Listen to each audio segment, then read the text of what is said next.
और मार्के बद्र में जब मुट्ठी भर सहाबा किराम ने कुरैश मक्का का गुरूर खाक में मिला दिया तो वादिया मक्का में कोहराम मचा, क्योंकि कुरैश अपनी शिकस्त तस्लीम ना कर सकी।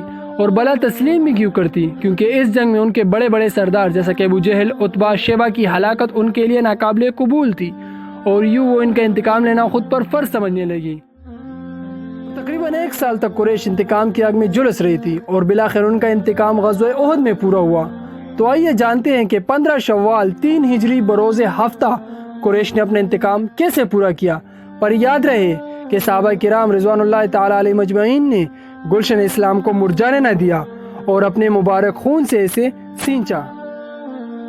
Bismillahirrahmanirrahim. Assalamu alaikum. My dear friends, today we are going to discuss about the second historical conflict in the Islamic world, and that is the Battle of Uhud. So let's move on. The Battle of Uhud was a significant conflict fought between Muslims and disbelievers of Mecca on 23rd March 625 AD in the valley of Mount Uhud, north of Medina. Actually, friend, it was a passion of revenge, as the Quraysh could not forget the crushing defeat in the Battle of Badr. Some of their leaders, like Abu Jahl and Utbah, had been killed in the fight.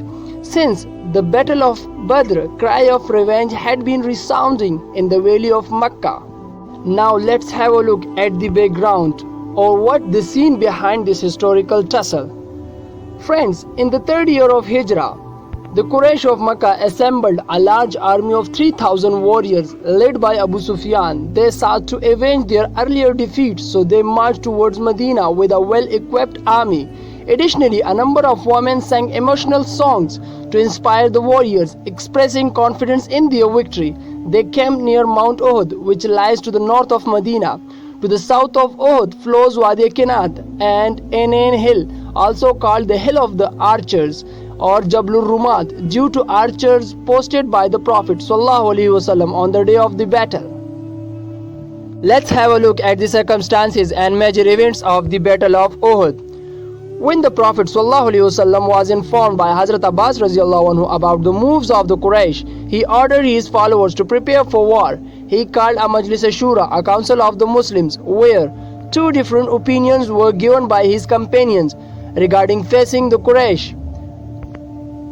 The first opinion was to remain in Medina and let the enemy besiege the city. This was the opinion of the Holy Prophet ﷺ. He believed that the number of the enemy was far greater than that of the Muslims, making it difficult to engage them in an open battlefield. Unlike the first opinion, the second suggestion was of an offensive nature, proposed by the young companions. They favored keeping the enemy away from Medina. Ultimately, the Prophet ﷺ decided to face the Quraysh in the open battlefield. In fact, he didn't want to put down the opinion of his young companions. Now it's time to know the Battle of Uhud in some details. The Battle of Uhud was the second conflict between the Muslims and the Quraysh, fought in the month of Shawwal in the 3rd year of Hijrah. Initially, the Muslim army was led by the Holy Prophet Hazrat Muhammad Mustafa ﷺ and numbered in the 1,000. However, at the time of the battle, 300 men returned to their homes. They were the hypocrites led by Abdullah ibn Ubay. Consequently, the number of soldiers in the Muslim army reduced to 700, 1/4 of the total Qurayshite army.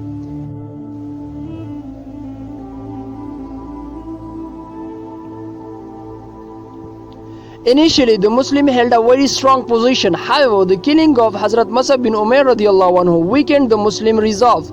As a rumor spread that the Holy Prophet ﷺ had been killed, this caused the Muslim to lose hope and courage, leading them to start leaving the battlefield.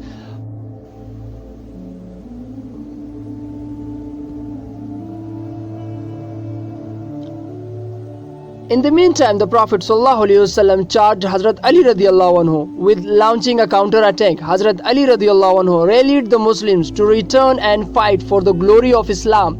He ordered the Muslim army to strike the enemy like a thunderbolt, inspiring them to fight bravely. Well, have a look at the results of the Battle of Uhud. Friends, It sounds heart-aching. The Prophet ﷺ appointed a band of archers and advised them to not to leave their post under any circumstances without his permission. There were 50 archers positioned on the top of the hill. During the battle, when they saw Quraysh retreating, they came down to plunder the enemy camp. The enemy then occupied their vacant position under the command of Khalid bin Walid, who later converted to Islam. So we must say Hazrat Khalid bin Walid radiallahu anhu, who well known as Saifullah, the sword of God. Well, he killed those archers who had stayed behind. This blunder changed the course of the battle because a sure victory turned into loss and defeat. Well, now the significance of the Battle of Uhud. Friends, although Muslims lost this battle, but they learned an invaluable lesson from this experience. They learned the lesson of obedience and promised themselves that they would never disobey the instruction of the Holy Prophet ﷺ in the future. This was a significant turning point for the glory of Islam because thereafter they never disobeyed the advice and the order of the Holy Prophet ﷺ. As a result, they succeeded in almost every battle in the future. Now it's time to conclude the lecture. Friends, the Battle of Uhud is offered to as a drawn battle because the casualties on both sides were nearly equal. Despite being larger in number and fully equipped with war weapons, the Quraysh could not crush the Muslim army. On the other hand, being smaller in number and poorly equipped with war weapons, the Muslim army did not surrender. However, 70 Muslims were martyred and 22 men of the Quraysh were killed.